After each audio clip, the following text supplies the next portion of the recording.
It's not calling you Josh Frydenberg, it's calling you Dosh Frydenberg. Under the coalition, taxes for hard-working Australians will always be lower. You know, I don't hold a hose, mate, and I don't sit in the control room. They're answers that only can come from Victoria, I'm afraid, because that's not my job. But I ain't spending any time, though, because in the meantime, every 3 months, a person is torn to pieces by a crocodile in North Queensland. Enter the two Jacks.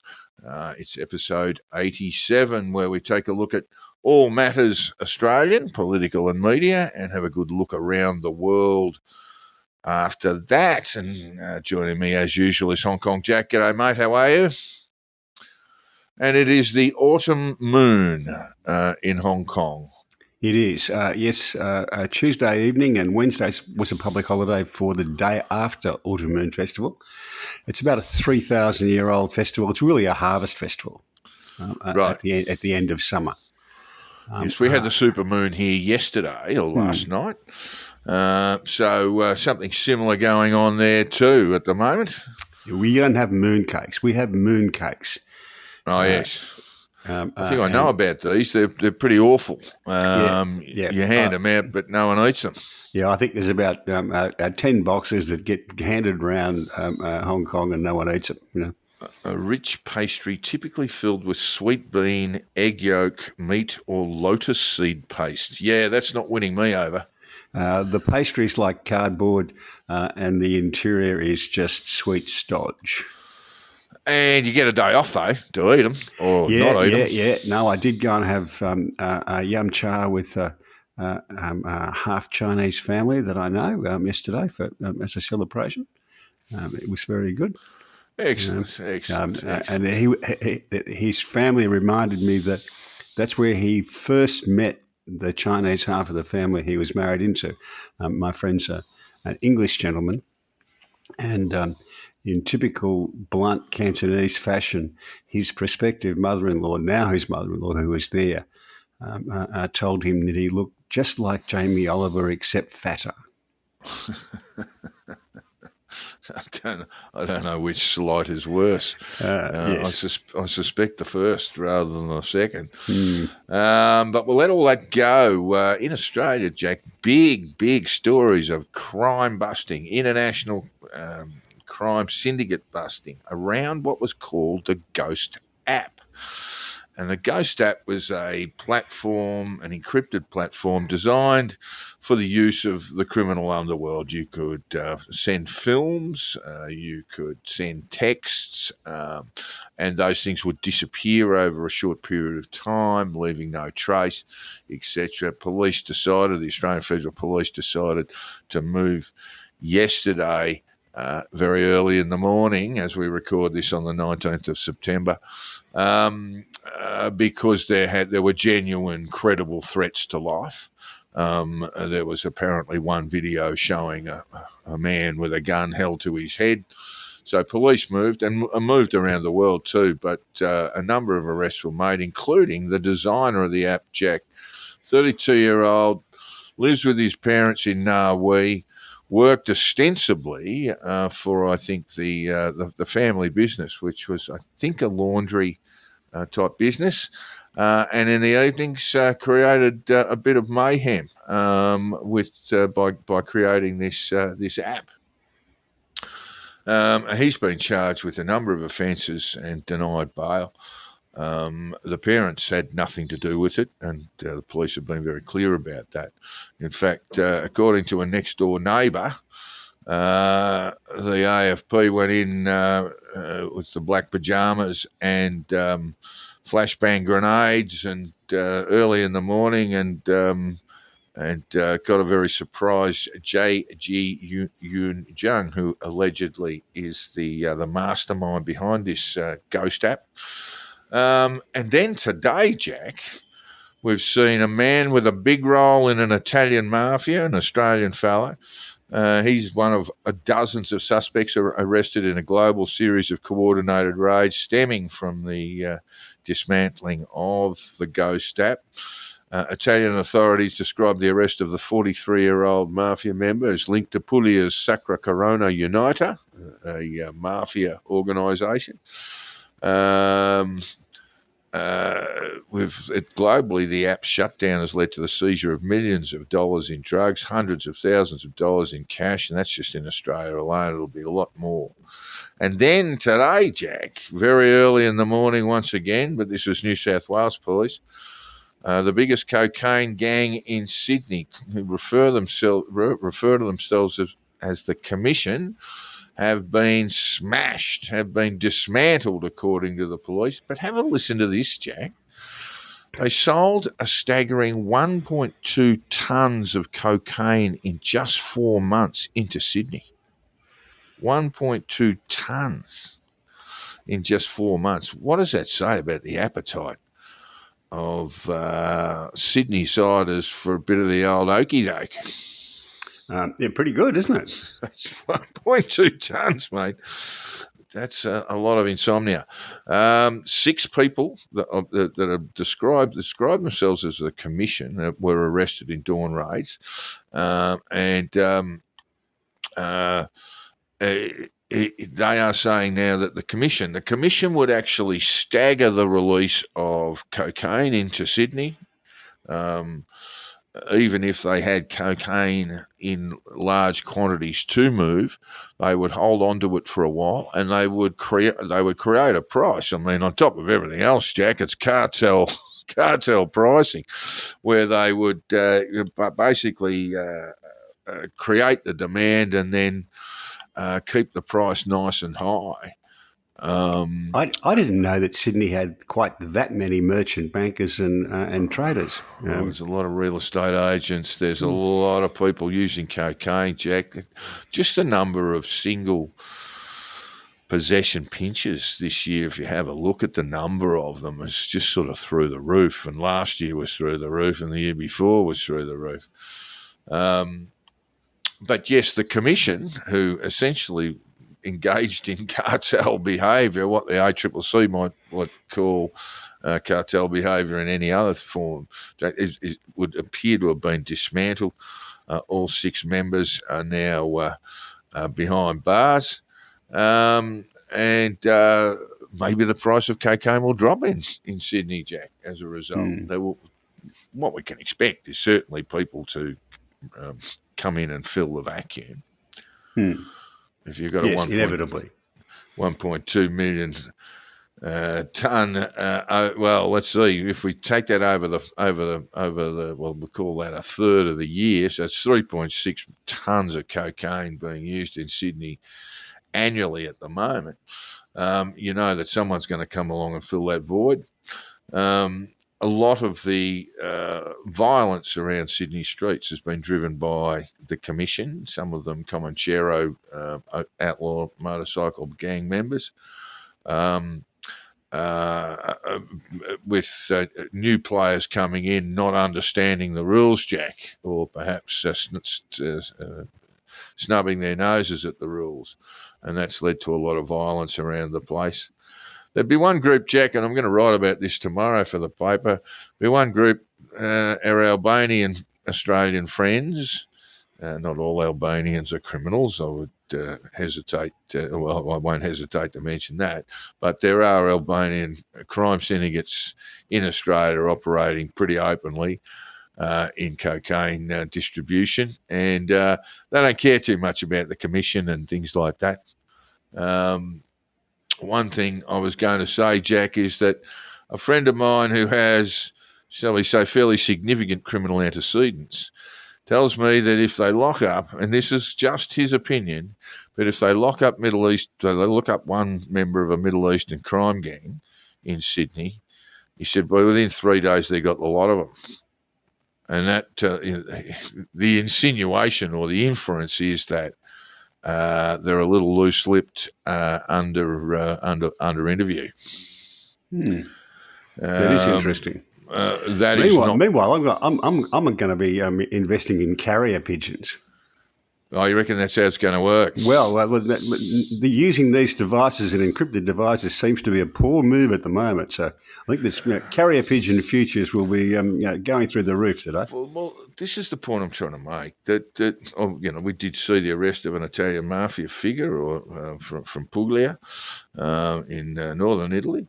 But generally speaking, La Cosa Nostra, Ndrangheta, and their Albanian friends, they don't make these mistakes.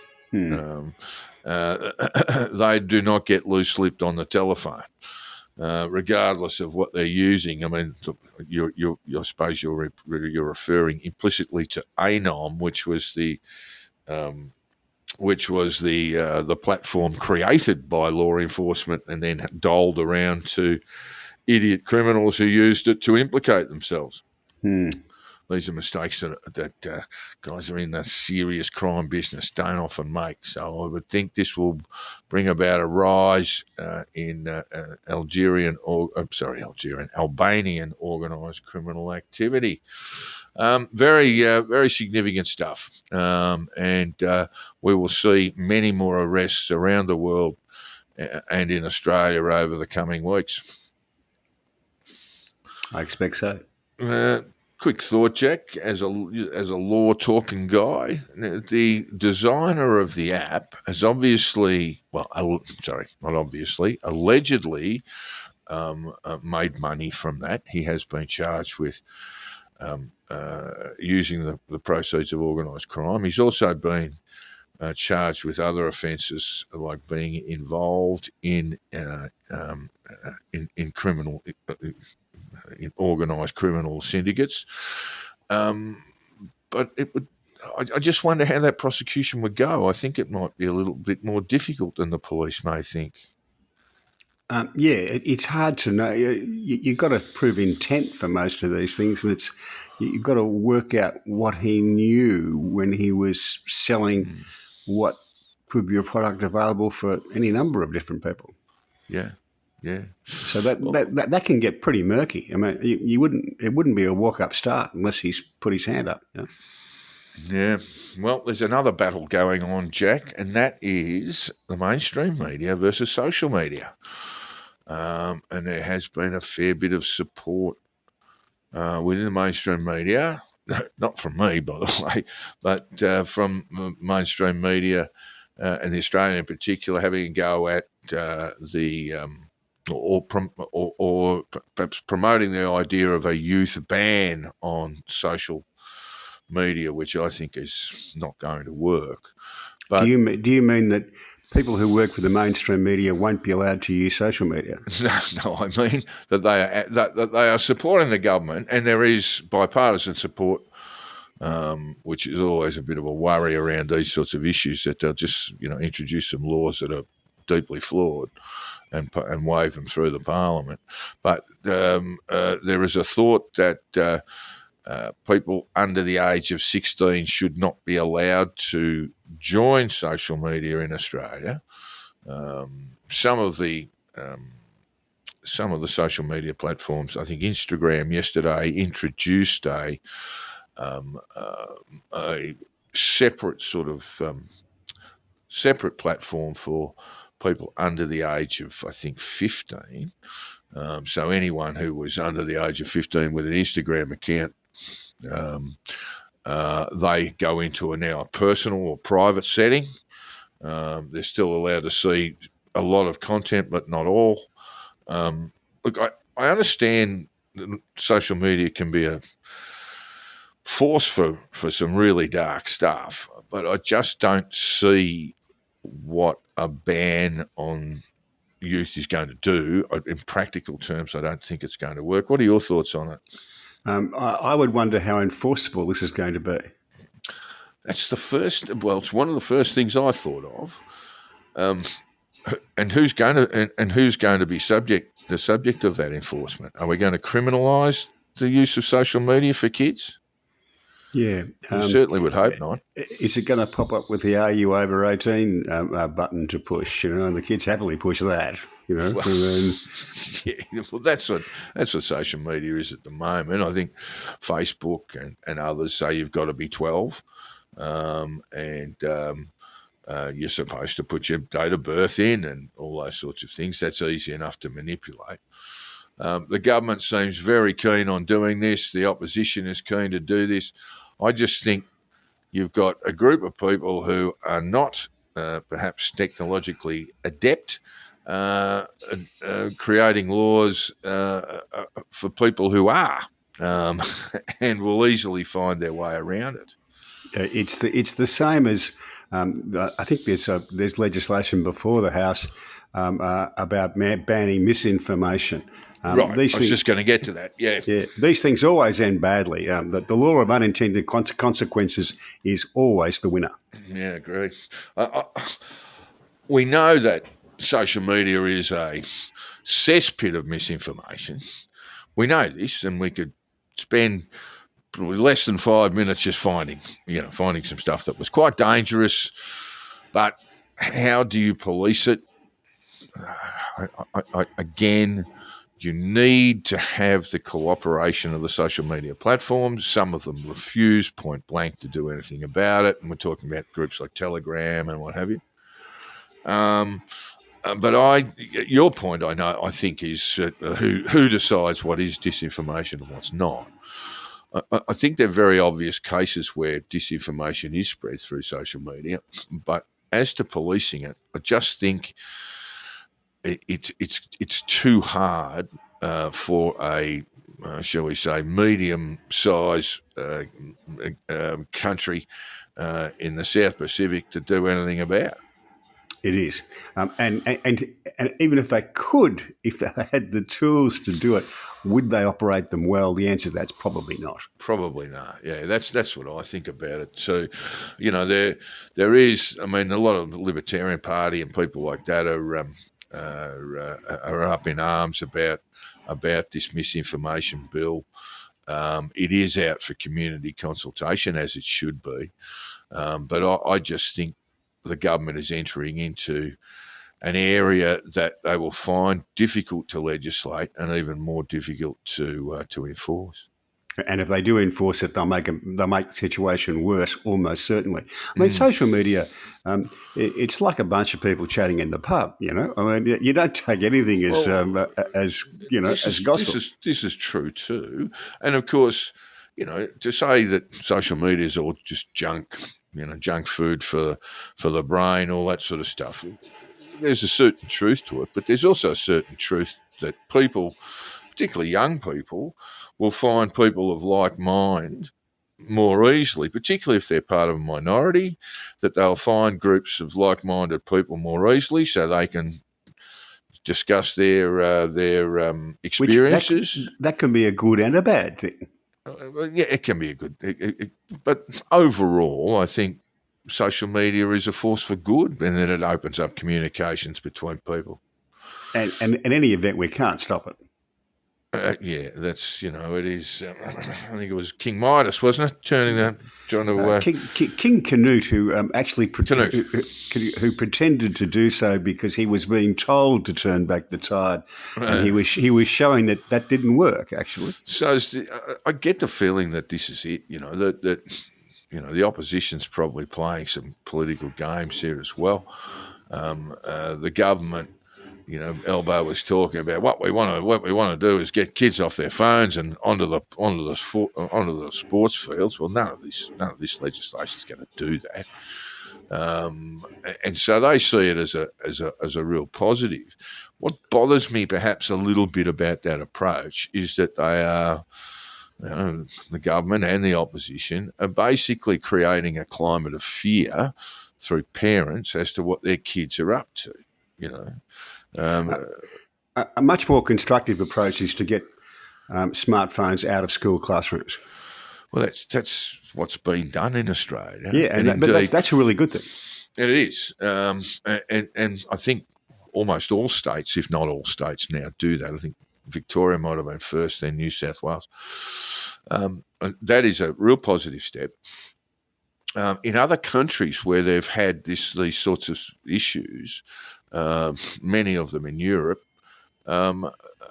that's where they've kind of landed. People advocates of social media bans for young people have pointed to countries like the Netherlands, countries like Ireland, and then I went and had a look at it, and they've made no further progress than Australia has. The biggest step that the Netherlands have made is to ban phones in classrooms.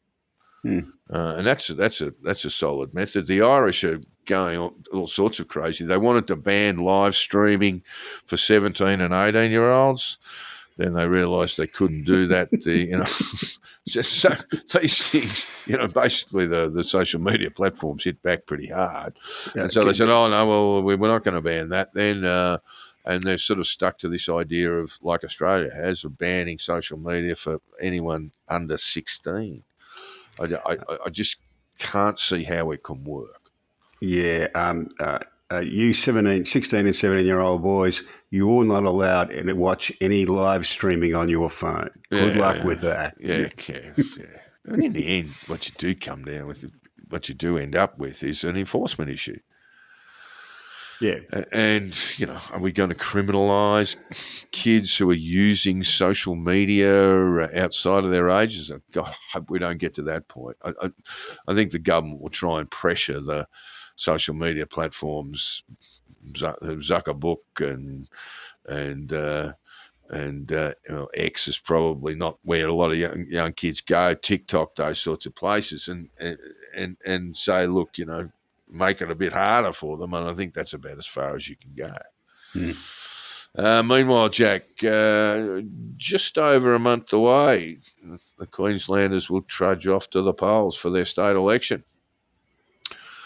And how's it all looking? Well, we expect Labor to lose, don't we? Yeah, if I was having a bet today, I'd say Labor would lose, and probably deservedly so. They've been there for a while. The place is looking a bit ragged around the edges. Yeah, these things happen. What we used to be able to call the fag end of government. When you run out of ideas, personnel, and really a raison d'etre. Yeah, a little bit of a freshen up in the paddock of opposition can do the world of good under those circumstances. And normally speaking, the opposition, well, for the last little while, if the Liberal Party managed to, what's it called, the Country Liberal Party? LNP, their Liberal National Party, they coalesced. In Queensland, if they do win, they tend to last about a term. So, it tends to do Labor a bit of good.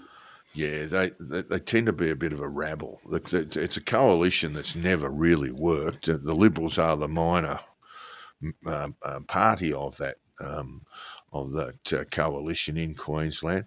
But Jack, Resolve strategic. They put Labor's primary vote at 23%. Well, you're not going to win an election with that kind of number. No.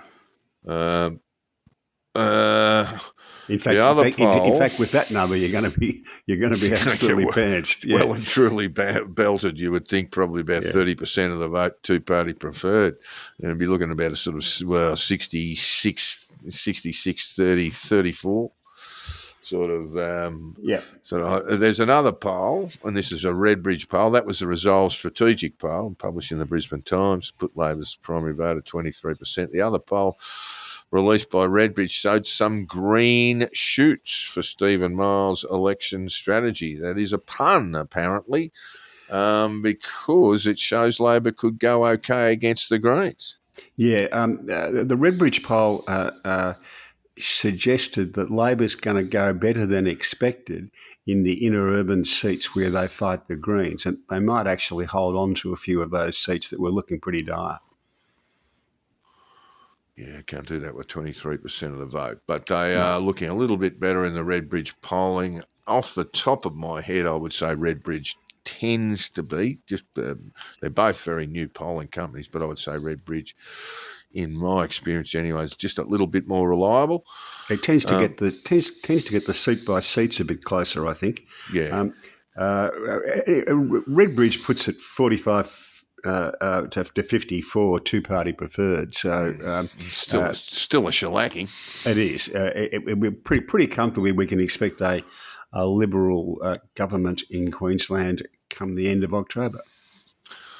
I've got to ask, Jack, I mean, if we're going to look at a bit of speculation here, would Palaszczuk have been a better option? I don't think the new fellow Miles has done any better than she was doing, but I think they would have faced the same problem. That is, a government that's run its race. I think that's about right too.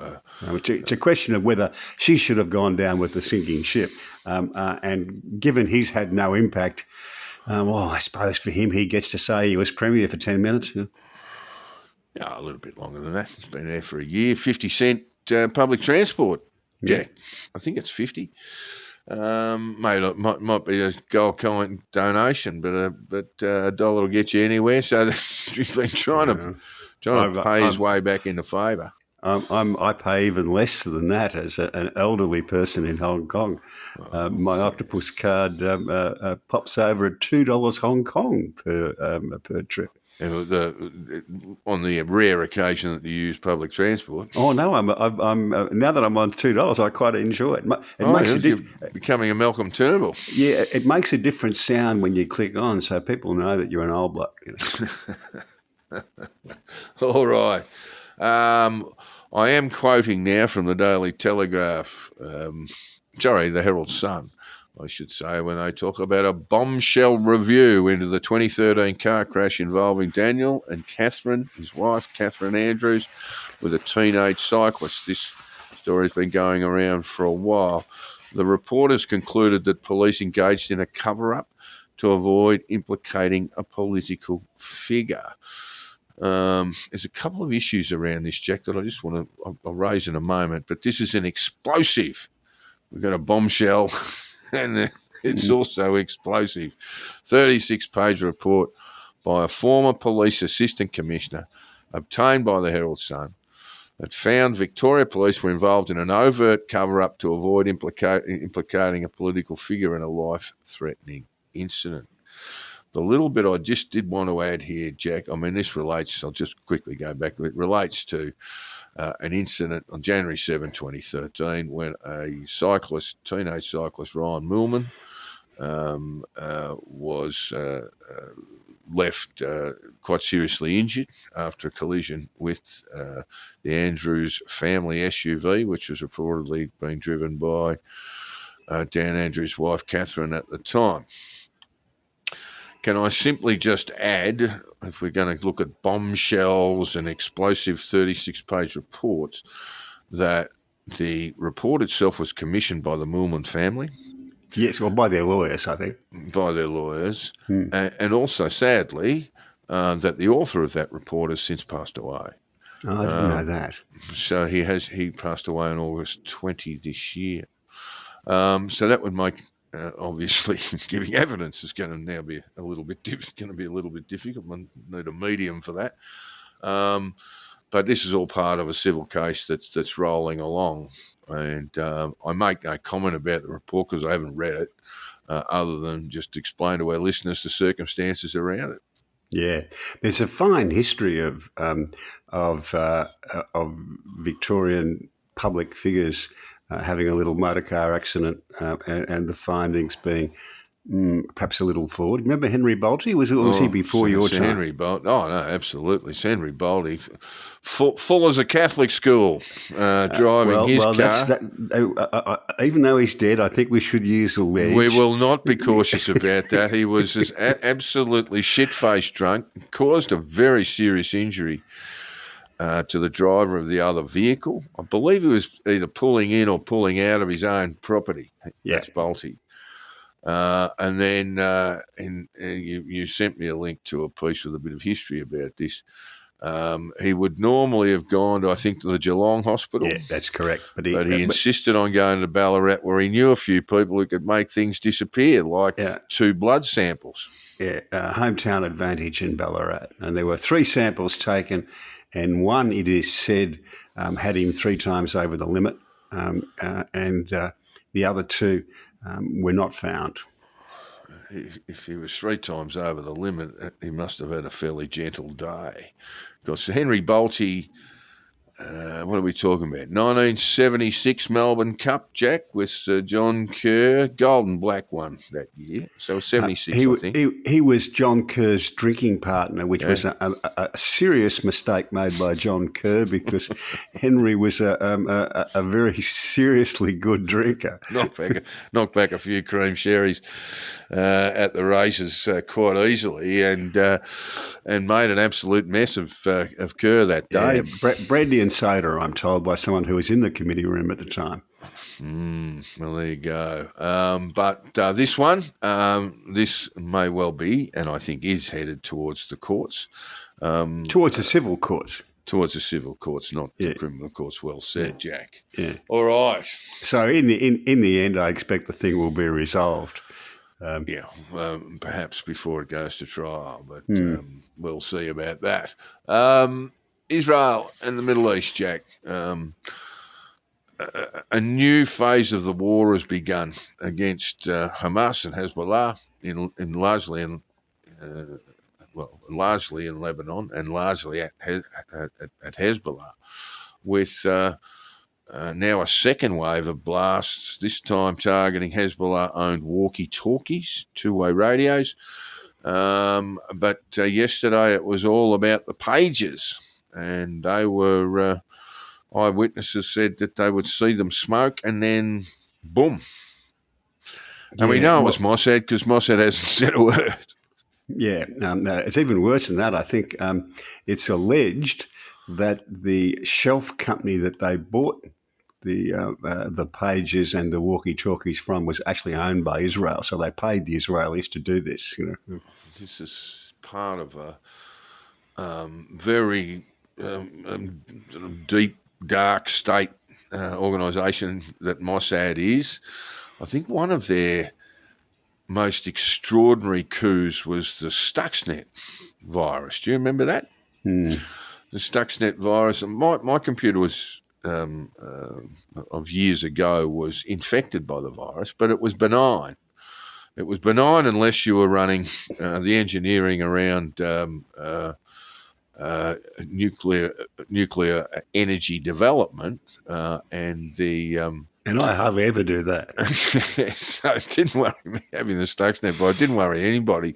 But sooner or later, it found its way into a non-online system around the Iranian nuclear weapons development program, and the great big I think they're aluminium, but they're great big centrifugal tubes that enrich uranium to plutonium and weapons-grade material.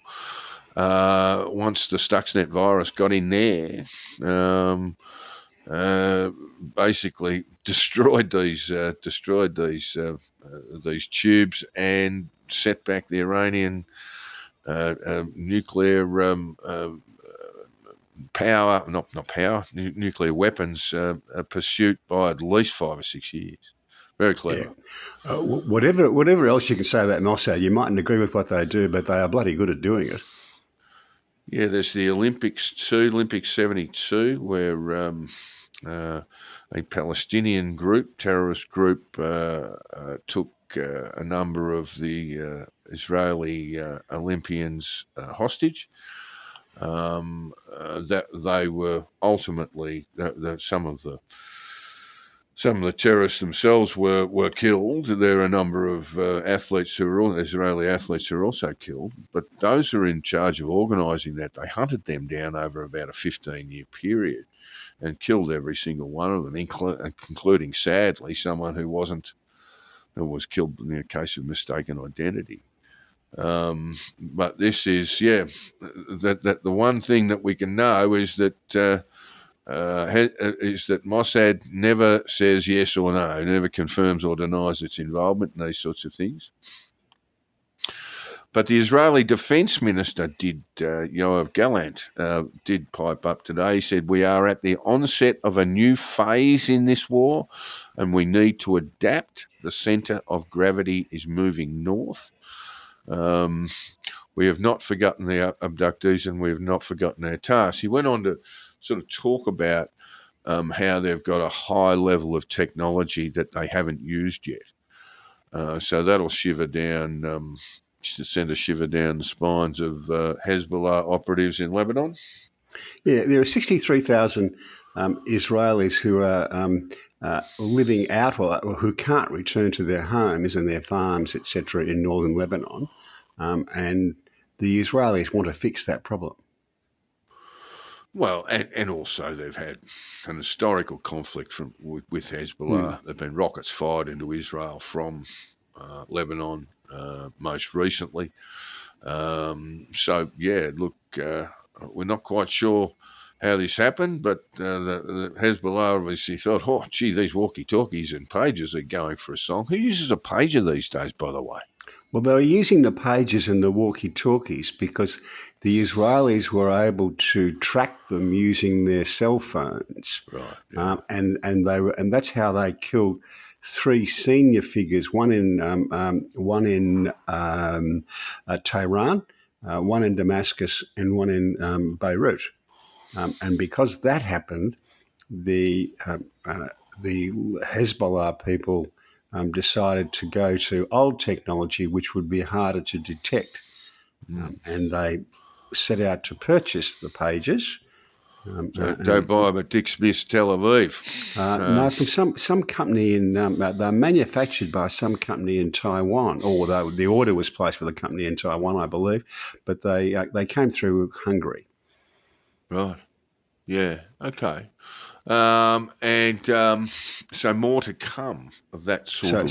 So if you're a Hezbollah person, you don't want to use your cell phone.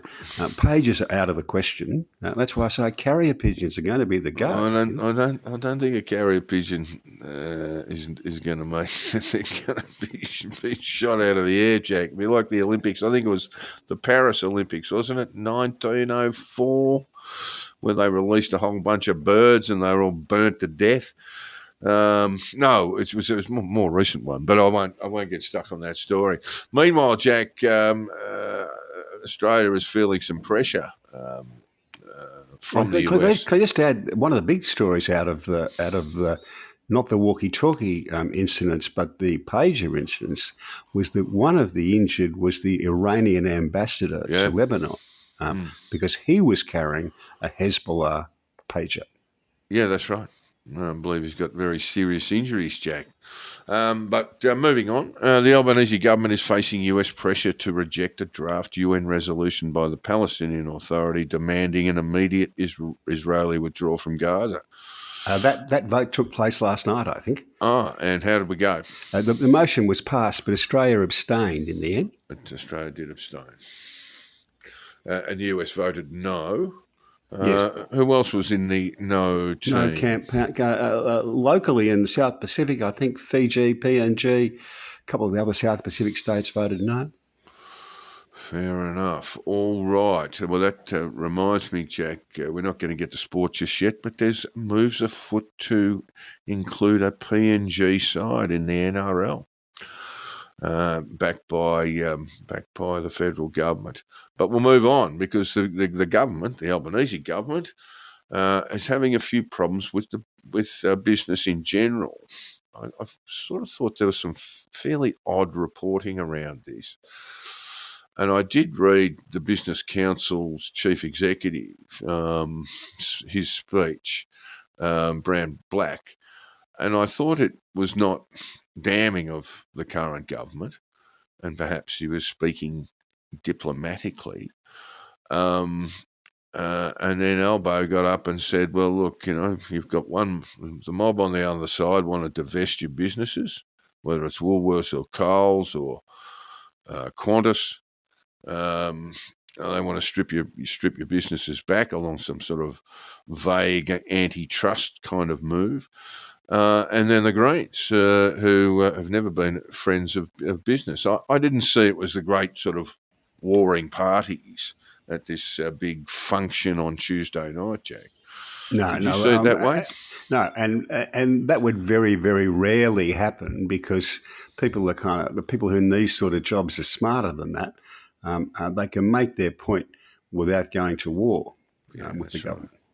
Yeah, I mean this idea that Labor and business are at odds, and that the relationship is sort of broken down. I'm not buying that at all. I think there are significant pressures, particularly around industrial relations laws for business in Australia.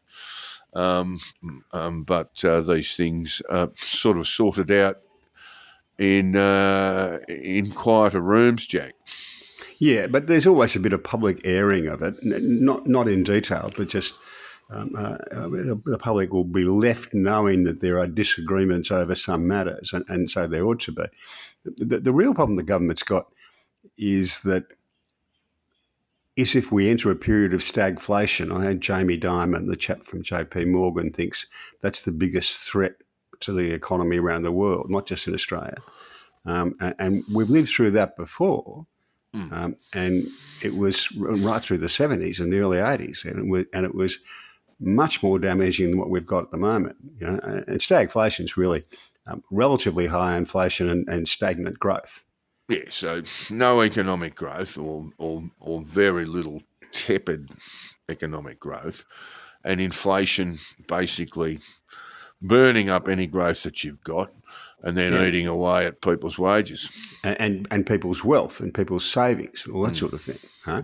And that's very damaging. And in Australia, it was fixed with the election of Bob Hawke's government in 1983.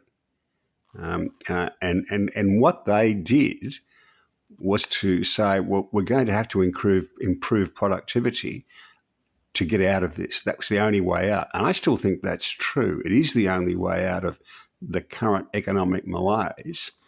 And the government doesn't seem at all interested in doing anything about it. And that's what the BCA we're talking about. Yeah, okay. Over in the United States, Jack, there was another attempt on another attempted assassination on Donald Trump. I think the only shots that were fired were fired by the Secret Service, and a man was arrested not far away from Mar-a-Lago or West Palm Beach. He'd stuck his gun barrel through the fence, but got no further than that. Is this going to have an impact on? Is this going to have an impact on the election at all, Jack? After the first assassination attempt, clearly did. It might have a small one, but very hard to know. There's all sorts of moving parts in that. The background of the shooter, he was a registered independent voter. He was a conspiracist around COVID. Had a number of quite extraordinary posts around COVID and not the COVID. He believed that it was, big government was trying to wipe people out with pandemics. That was the sort of thing he believed in. So again, he doesn't seem to come. It's not obvious that he's come from the left or the right. Well, maybe he's a bit of a right winger. I think his record is that he's voted for both, actually. Yeah, but what I'm talking about is the conspiracy stuff, and that stuff you can find it sometimes on the left, but it generally tends to be in the far right. And this idea that the world is the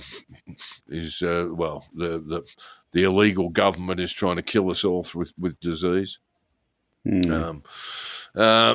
So yeah, look, it does call into question the competence of the Secret Service, who still haven't produced a report into the last assassination attempt, and another assassination attempt has gotten close enough to be concerned. You just got to ask yourself, are they any damn good? Well, certainly Trump was full of praise for them this time. I think he was too last time, but full of praise for them this time. Like I said, they observed the gun barrel coming through the fence and acted. I can't see how they got too much wrong. They also, I think they are assisted by a witness who saw the man leave in I love how the Americans pronounce it, a black Nissan, and so he was pulled up pretty quickly. Don't see a whole lot wrong there. Have you had a look at some polling in the US in the last few days, Jack? Because one thing we did say was, let's wait a week or so after the debate, and then we'll get a better idea from polling. It is a little bit all over the place, but it would sort of indicate that Kamala Harris has got about a 2 or 3% boost. Yeah, Trump was slightly ahead, slightly more probable to win before the debate. Now it's about 50-50 in my view. Yeah, just to have a look at some of this latest polling. Fox News has Harris +2. Fox News is a good, reliable poll. You might have some issues with some of the material they broadcast, but their polls are very reliable. Here we've got an Atlanta Journal-Constitution. I don't know much about that. It's obviously a local paper that has Trump +3 in Georgia. Quite a good paper. Wisconsin, this is Fabrizio Anzalone, Harris +1 in Wisconsin. Quinnipiac supports that. Quinnipiac has Harris in front by 5 points in Michigan. That's probably the best bit of news she's had from Michigan for a little while. And 5 points ahead in Pennsylvania, as we've discussed, probably the most crucial state to win. If you look at the average of the polls in Pennsylvania, it's spot on 50-50. Yeah, and then she's got Quinnipiac again, reliable polling. Reliable polling company has her +5 and +5 in Michigan. I've seen a lot of polling showing Michigan and Pennsylvania 50-50, so that's a bit of good news there. Well, New Hampshire was a swing state. I don't think it is anymore. Tell me, Jack, with all the sort of bad mouthing of Haitians that has come from Donald Trump and his vice presidential nominee, do you know how many Haitian registered voters there are in Florida? Probably quite a lot. 300,000. And I can't see how a lot of them will be jumping out of their skins to vote for the Donald. I don't think Florida's a particular problem for him, but nor do I think what he's doing is wise. But there you go. People do things. Yeah, well, 300,000 votes, in one way. And perhaps they went, let's say, 50-50 last time. And perhaps a little bit less than that. It might have been 60-40. Can easily change that race. It's certainly not bright stuff, but I did have a look at that figure yesterday. I thought it was very interesting. All right. Well, have you seen Joe Biden's approval ratings lately? Have you seen his approval ratings? No. They're not great, but they're better. So he was sort of negative, almost 20 on occasions. So a 60-40 approval rating or disapproval rating. And now it's around 12 or 14. And so this has posed the question, was the first debate not that bad for Joe Biden?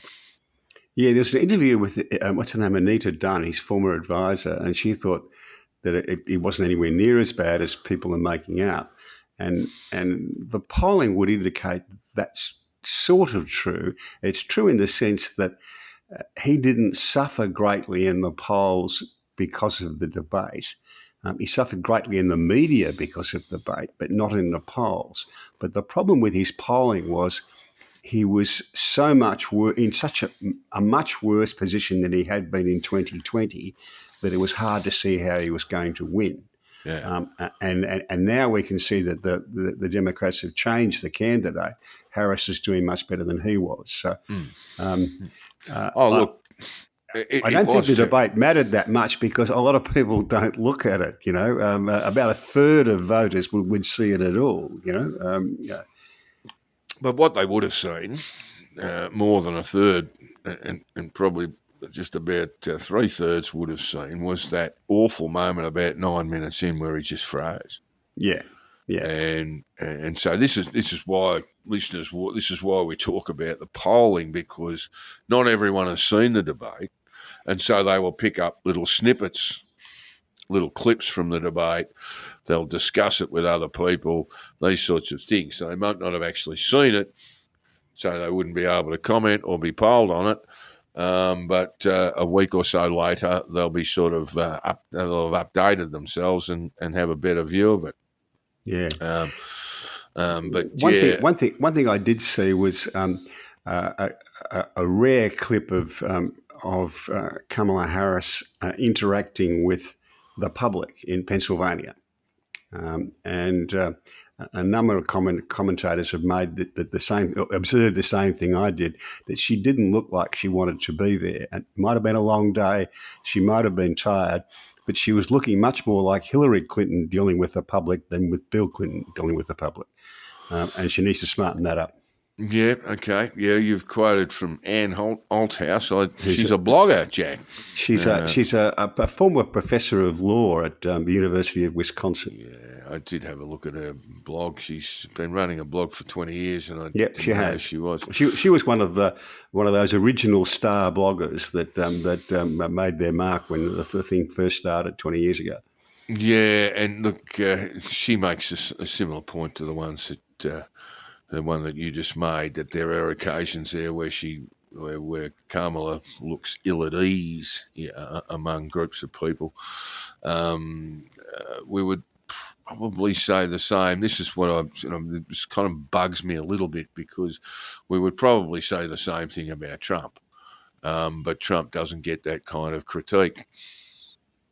Yeah, he's actually pretty good dealing with the general public for the same reason Bill Clinton was. He kind of likes them. I don't think he does. I think, and certainly what we know from insiders talking about what he thinks about his followers, he has nothing but disdain for them. Well, it doesn't come across when he talks to them. Well, because he's a showman. But yeah, I mean, this is clearly one of those cases, the Anne Althouse blog entry, where the same scrutiny is not being applied across the board. But anyway, we shall move on. The United Kingdom, Jack, Hugh Edwards, lucky to avoid, many listeners may not know who he is, but he was a very significant BBC personality. He was the person who they had announced the death of the Queen. He was kind of the centrepiece of their news coverage. That's right. So he was on. I can't recall if it was pounds or it had been converted into Australian dollars, but he was on 400. And I think it was 400,000 quid a year, and got a 40,000 quid pay rise before all this blew up. He was given a 6-month suspended jail term after admitting accessing indecent images of children as young as 7, Jack. And now the big issue is, now that he's avoided jail and obviously he's been let go by the BBC is trying to get their money back in terms of their salary and the little boost, their little 10% pay rise they gave him as well.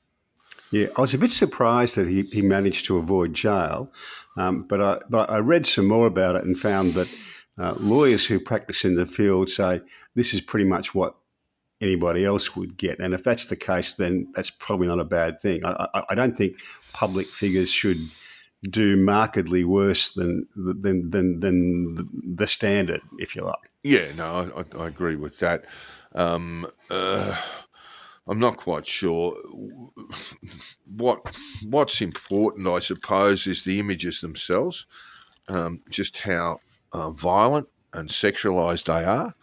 And of course we don't know that and don't want to know, to be quite honest. No, we don't, but it should affect sentencing. Yes. I see a lot of guys walk away from, not be sentenced to jail terms for this kind of offence in Australia. And it kind of bothers me when I see things like reports of, possessing thousands of images and films, including very violent sort of sexualised behaviour with children. I think if you get caught with that, you should be going straight to jail. But that may or may not have been the case with Hugh. With Hugh Edwards, but the BBC. The reason the BBC want their money back, or at least making noises about that, is that they placed him on paid suspension after they were advised that he was being investigated for these offences. Well, he's earning £40,000 a month, Jack. And he spent quite a deal of time on paid suspension.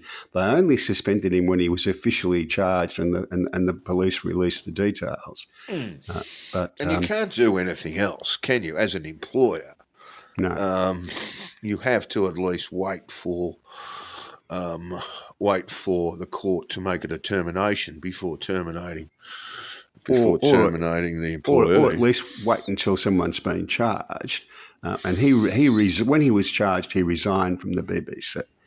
But it's the gap between when the BBC were made aware that this investigation was taking place and his resignation. People are screaming and demanding that the money be paid back. I suspect it won't be. He would be subject to 25 rehabilitation sessions and would be placed on the sex offender treatment program for 40 days. Again, seems a little bit light, Jack, but I don't have the context in the UK to work off. In Australia, for example, he would be placed on a sex offenders register for an offence like this for at least 5 years and probably 10. Yeah. He will also have to pay £3,000 in prosecution costs, so that's not going to bother him. It's an extraordinary fall from grace, isn't it? Oh, yes. The court heard that of the 41 indecent images viewed by Edwards, the majority of the children were aged between 13 and 15. But in one video sent to the BBC Star, the child being abused was aged between 7 and 9. So deeply unpleasant. It reminds me of a very ugly kind of joke. But what is the draw of this stuff, Jack?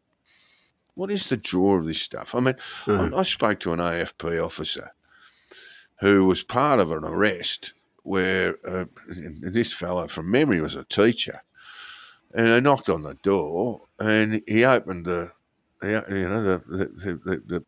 guy opened the door and said, "I've been expecting you." Because he downloaded the images and he knew it was just a matter of time that before the wallopers would be on his trail. Yeah, a chap I work with, I was working back one night writing a decision, and he was about 4 or 5 officers around the loop of officers from me, and some AFP officers just turned up and took him away, and he was never seen at the place again, and there was no explanation given. And probably 18 months later or 2 years later, one of the staff explained it to me that that's what had happened. And he was a sort of quiet, inoffensive former armed services officer, It doesn't seem it just beggars belief. I can't get my head around it at all, I've got to tell you. Yeah, it is one thing that has me scratching my head, but when they do often they'll have a sweep of arrests. Because if they find one, they find a few who've been talking to each other. That's right. And you'll find that there are teachers, there are police officers, there are people who work in the community. Well, the chap I knew from of was all walks of life. The chap I knew of had a decorated 40-year career in the armed services. ADF as well. Yeah, yeah. It's an extraordinary thing to put everything you've achieved in your life at risk, but also to understand that risk straight away and still do it. Unbelievable. All right. Well, look, it looks like the EU. Well, not the EU, but there will be a gathering of a sort of mini Davos, Jack. Davos. Yeah, On Lake Como. they do. This struck me because Giorgia Meloni, the Italian Prime Minister, had something interesting to say. What did you say? America innovates, China replicates, and Europe regulates. Nice line. Nice line. It's not A nice line. true. So it's not entirely true. No. The Chinese do plenty of innovation, and everyone regulates. So does Europe regulate more? It probably does, but it is a nice line. But what she had to say to back it up was this: that in 1990, the EU made up 26% of the world GDP. Now it makes up 16%. And the US still makes up 26% of world GDP. So they are falling behind. They did. I'd want to have a look at that because that's such a big decline, Jack. Part of that's caused by who's in the EU has changed over that time. Well, obviously the UK is no longer there, so that would. But yes, as a trading group, the EU was just nudged ahead of the United States in terms of GDP. Yes. And I think that's been the case for not just 1990. I think that's been the case for some time. I'd like to see when that switched over and that predated Brexit. So I'll have a little look and report back.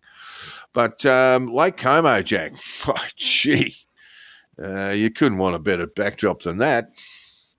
Yeah.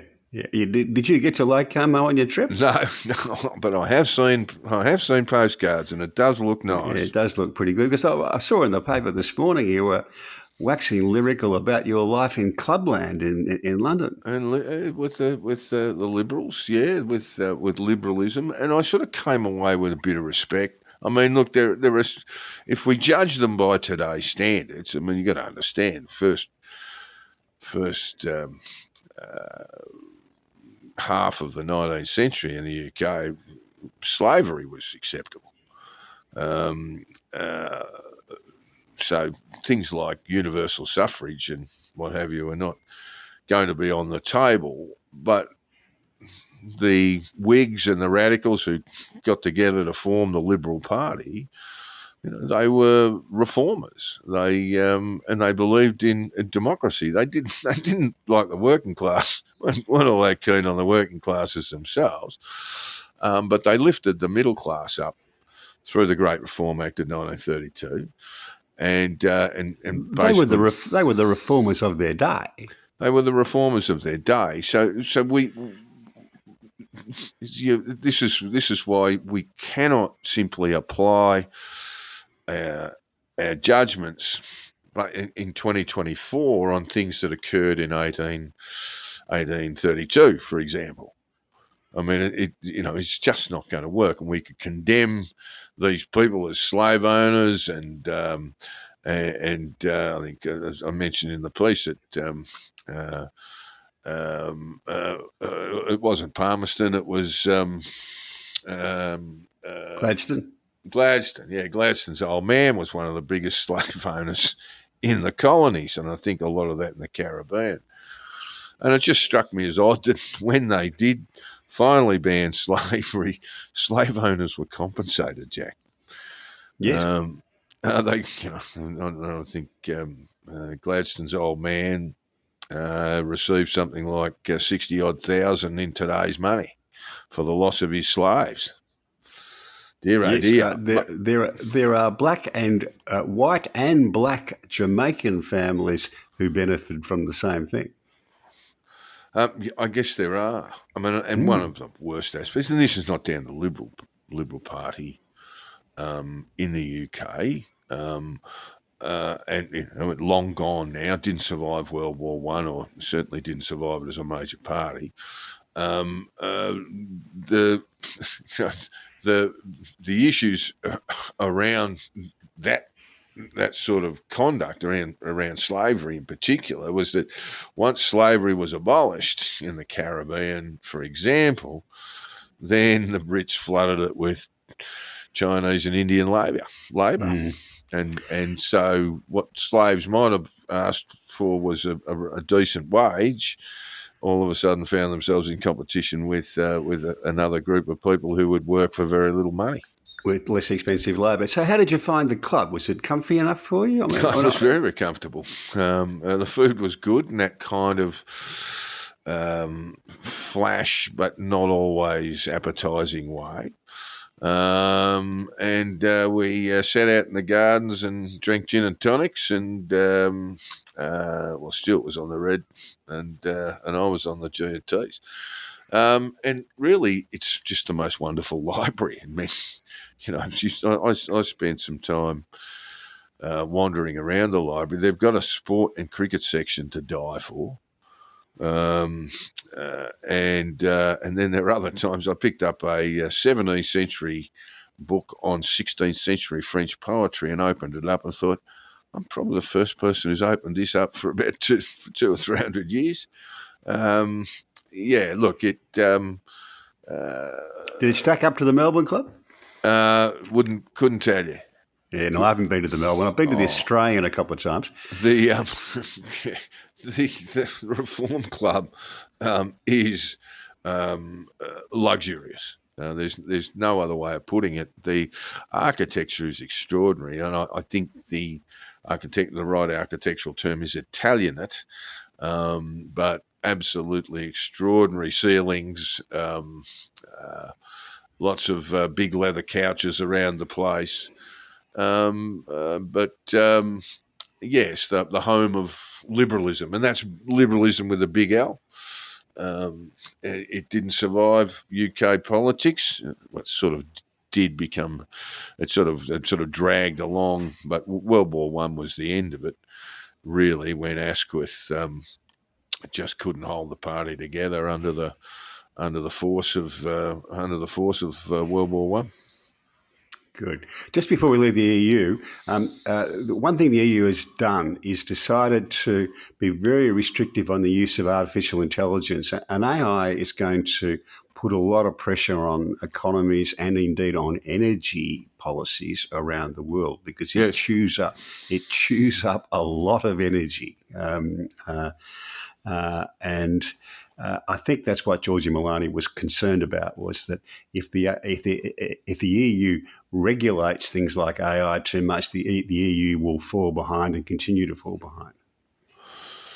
Yeah, Apple Intelligence has suspended the European rollout of its generative AI tools because of those kind of constraints, Jack. Yep. I guess it's one of those things. We're talking about regulating social media platforms before. It's one of these things that needs to be regulated. The trouble is that the people in charge of regulating it really don't know what they've got. They don't know what they've got in their hands. Don't know what they're doing to solve the sort of problem. So that is one to watch. Yeah, most certainly. Okay. The national health, we're looking at Europe generally and the United Kingdom. National health is an extraordinary achievement. We talk about the Liberals, but the great designer, the great architect of that was a Labor man. And the NHS... Clement Attlee, is that the chap you're thinking of? Nye Bevan. Attlee was the Prime Minister, but the actual policy designer, I'm trying to think of his name. They should have statues to this guy. I mean, he's just extraordinary. Nye Bevan? Is it Nye Bevan? Yes, that's it. And it's, it was the envy of the world, and now it's really, really battling, and a lot of it comes from sort of Tory neglect. Long waits are likely to be causing, within the NHS, this is according to the Royal College of Emergency Medicine, long waits are likely to be causing an additional 14,000 deaths a year, and more people than ever are waiting at least 4 weeks to see a GP under a public health system that used to be the envy of the world, Jack. Yeah, if it was the envy of the world, that's a long time ago. 'Cause it A long hasn't time been. ago. But we are talking about, I mean, look, correct me if I'm wrong, no one else had ever done this before. No, they hadn't. The mistake they made is that they did it and then didn't go back and revisit it and say, look, this is a good idea, but we need to revise it, and they haven't revised it. It's your mate Stuart who has the joke about the PLR, about the National Health Authority being the National Health and the People's Liberation Army said they roughly employ the same number of people, but the NHS kills more. Yes. Than the People's Liberation Army. It's not a bad line, that. But we've got some very, very awful figures here. There were 10.3 million people in the UK waiting for a GP appointment for at least a month in the first 7 months of the year. And of course, what happens with that is they go to the accident emergency section instead because they can't see a GP. Yeah, well, that's the way it'll go in Australia. I'm not quite sure if that's the same. If it manifests, you may well be right. The problem is the GPs are the gatekeepers to the system, and if you can't see a GP in a timely fashion, then all sorts of problems can arise. I mean, we talked about this. You and I argued about this around COVID restrictions and things like that, but. And perhaps you thought it might cause a lag in cancer diagnosis. I think that's still pretty arguable, and I haven't seen any statistics that would show otherwise. But this sort of stuff is, if you're having to wait longer than a month to see a GP, particularly at a certain age of your life where you are manifesting symptoms of a disease like cancer, that cancer is going to progress for a fairly long time before anything actually gets done, just in terms of diagnosis. The UK record on their death rates and stuff from things like common heart problems and cancer is pretty terrible, about the worst in Europe. Yeah. And that's largely caused by delay. Again, the new government want to try and fix this, and good luck to them and all that kind of stuff. And there's been a long dispute over the pay for junior doctors, a lot of whom are working in GP clinics, and the government gave them a 20% increase in their pay. Good. What they didn't do was say there's something else. They didn't do the Hawke and Keating thing and say, well, you'll get your 20%, but in return for that 20%, we've got to reform the way that GP offices work so that people get seen quicker. Yeah, well, that might be one solution, but a Department of Health spokesman has said the NHS is broken. These findings show how much general practice has been neglected. This government will fix this by shifting the focus of healthcare out of the hospital and into the community. That's what you were referring to, Jack. People can't see a GP, so they front up to the emergency medicine section, outpatient section of the hospital. We have committed to hiring an extra 1,000 GPs into the NHS by the end of the year. In addition, we have provided a further 311 million quid towards GP contract funding in 2024 to 2025, an uplift of 7.4%. What that means, listeners, is foreign doctors coming into the country. Nothing wrong with that at all. We will also ensure that GPs have the resources they need to offer patients the highest quality care. So we will probably keep an eye on this and see how Labor is going with the NHS, in about a year's time. If we're still on the air, Jack, that's when we'll know. It's hard to see how they can fix it without going to a model that looks like France and Germany and Australia and those Italy used to have the world's best public health system, and they just chipped away, cuts here, cuts there, year after year after year, to the point where during the pandemic we saw how bad it was. And that's what happens. You can create these wonderful public health systems, but if you cut them and defund them, then nothing but bad stuff will happen. All right, time to get into sport, Jack, and a bit of politics around sport. Manchester City, the case, God, it's been going on for about 10 years, but the case is underway before an independent tribunal in accordance with English Premier League rules, and also in line with those rules is shrouded in secrecy. I'm not even sure they know exactly where the case is going on. It's all kept secret. Okay, it's just extraordinary, isn't it? And what are they alleged to have done? That basically that the club has taken sponsorship money or misused sponsorship money. That some of the money that is said to be sponsorship money is just an outright grant from the owner, who is the Abu Dhabi. Yeah, and this is the UK's, the Premier League's most or best side, most successful side, and probably the best team in the world today. There might be one or two Italians and one or two Spanish clubs that might say otherwise, but well, probably a Spanish club, a French club, and a German club. And one German. Yeah, you're probably right. Would say otherwise, but so these are systemic sort of financial irregularities. Yes. And while this has been going on, they've won three Premier League trophies. They have, yeah, three on the bounce. Well, so what do they do with them if they get found? I mean, we're not talking. There's no salary cap in Premier League. No, there is not. But there are restrictions on that are designed to prevent very, very mega rich owners from dominating the competition. That you've got to prove the source of your funds, so that you've got to be able to raise your funds through merchandise and sales, ticket sales, and proper sponsorships. But if that sponsorship is not a legitimate sponsorship, but in fact is just the owner tipping more money in, that's restricted, and that's where the allegations around this lie. And these allegations were disclosed by the German newspaper Der Spiegel. Yep. And who did some very deep and comprehensive work about it, including publishing emails from within club executives, from Man City, who have in turn challenged Der Spiegel to say that they've been involved in illegal hacking,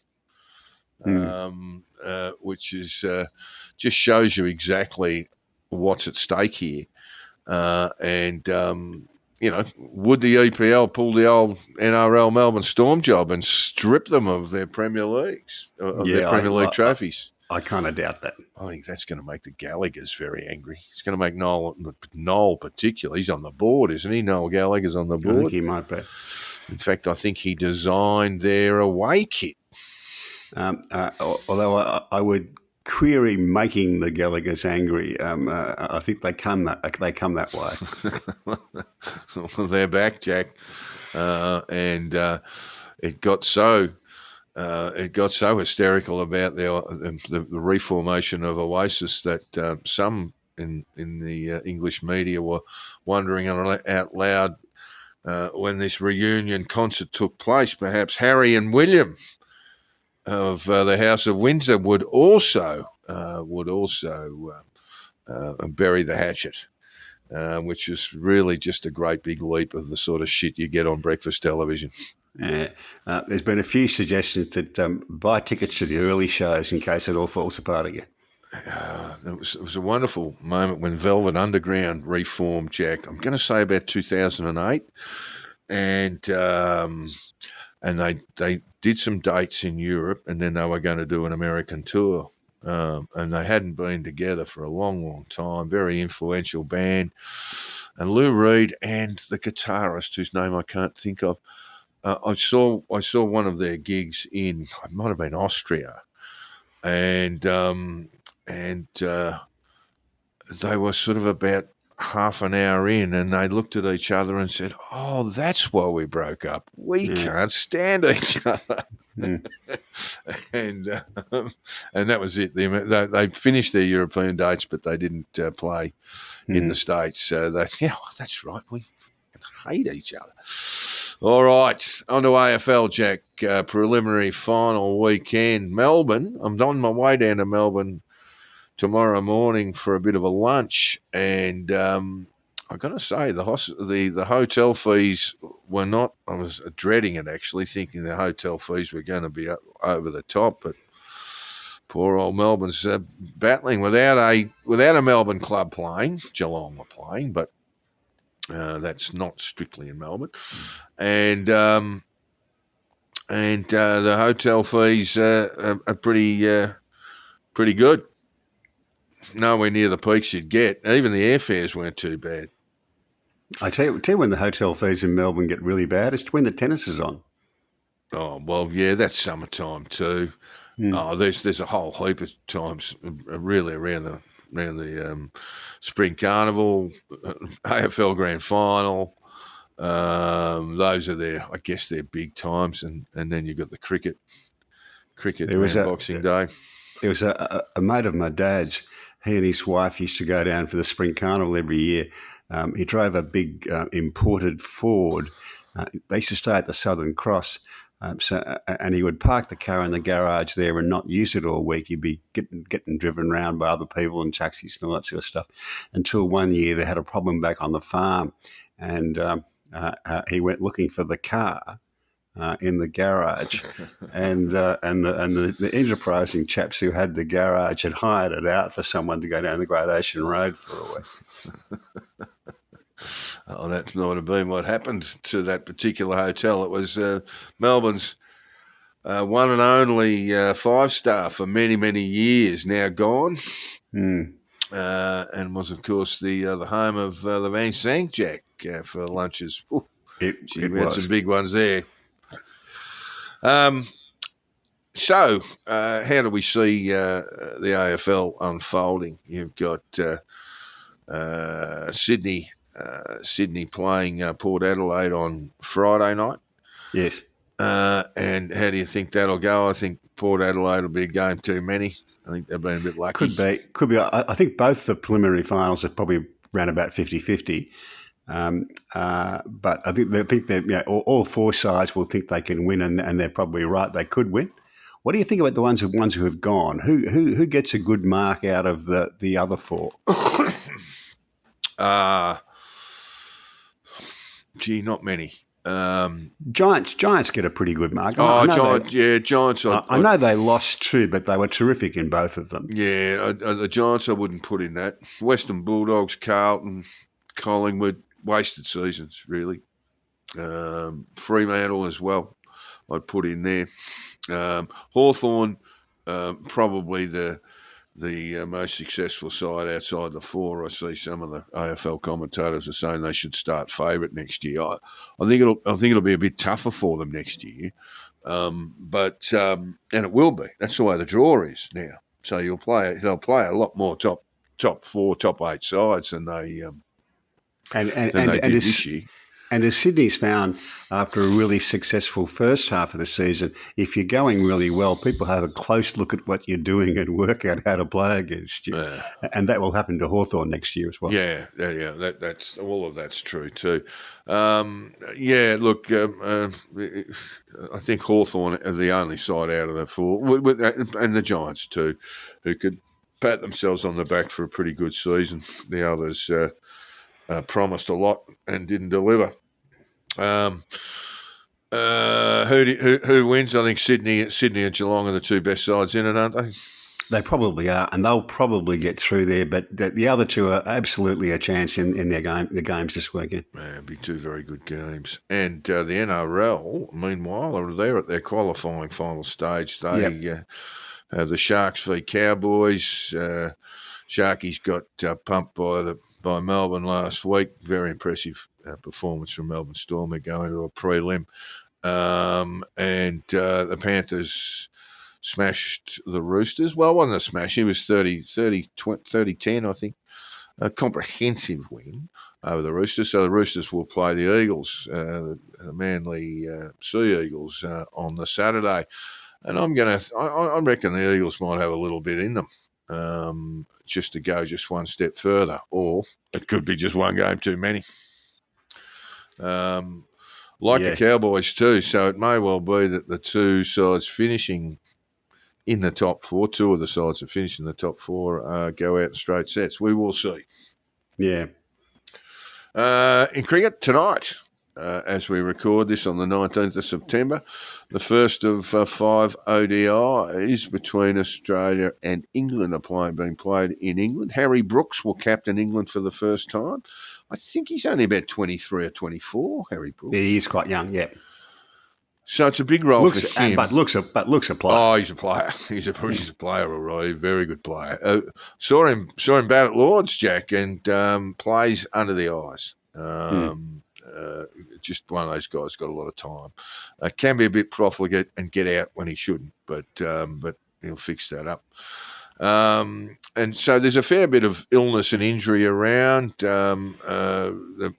The Poms are missing a couple. We're missing a few, and that's led tail end of a very long season, and when the weather's starting to turn pretty bad in England as well. Yeah, look, it can be like that. But one person that may get a game is Marley. That's Mahli, Marley Beardman. He's 19. He's from WA.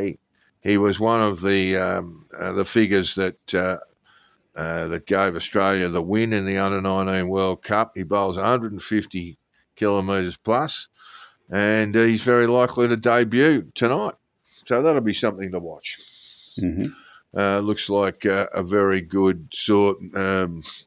Mitch Marsh described him as a tremendous young bloke. So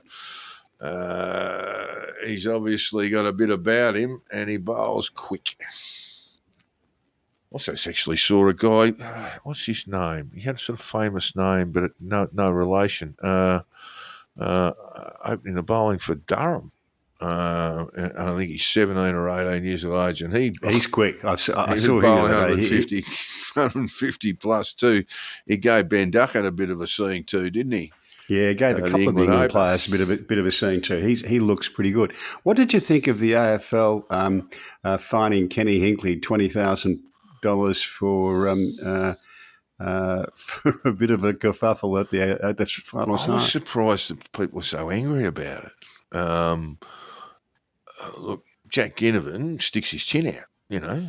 He does. And every now and then he's going to get a whack, you know, a verbal whack.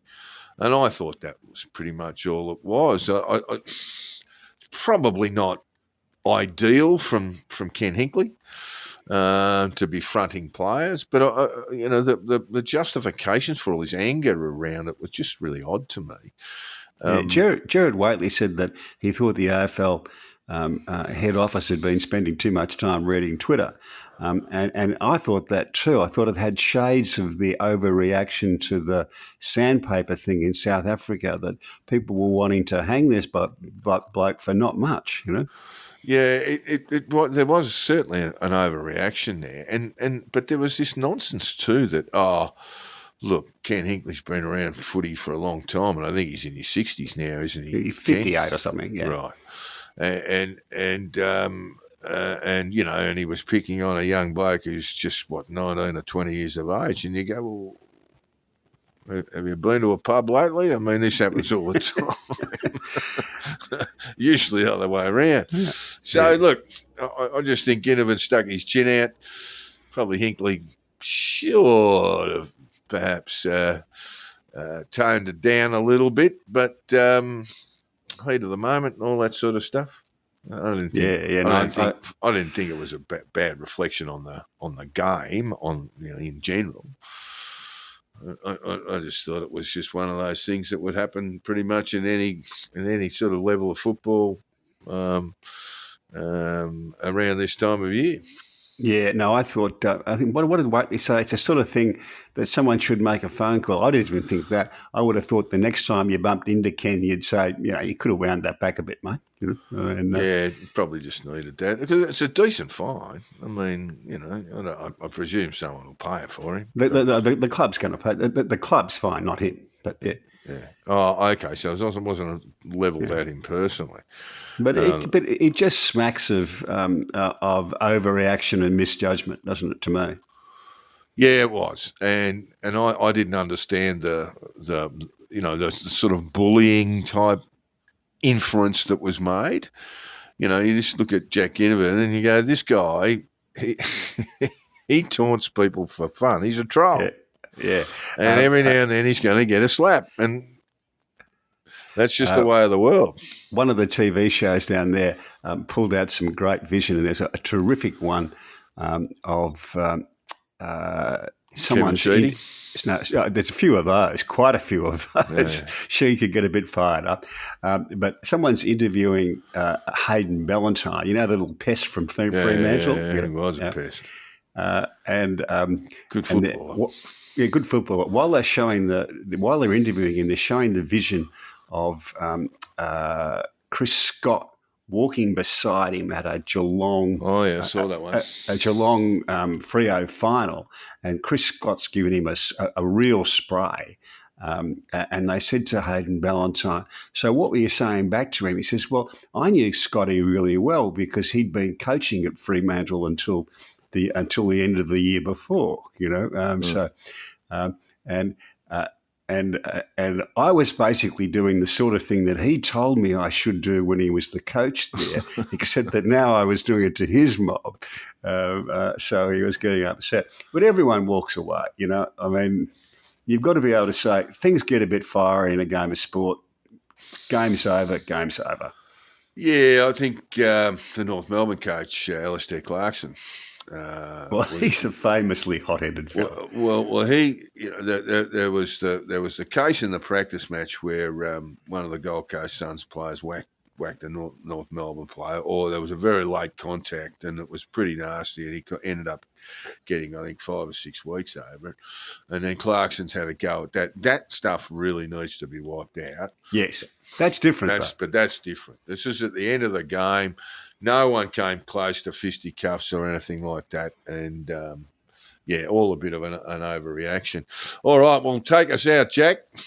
Oh, yes, the UK policing minister went to a conference, a Police Superintendents Association annual conference, to tell them that the government wants them to tackle crimes that blight communities like shoplifting, snatch, theft, etc., etc.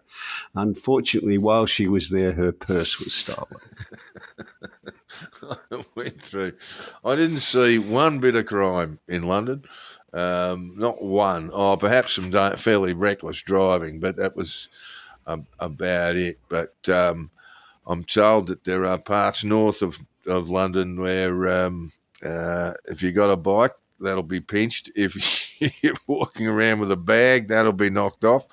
Middlesbrough, apparently, is the number one capital for muggings, Jack. Is the capital for muggings in the UK.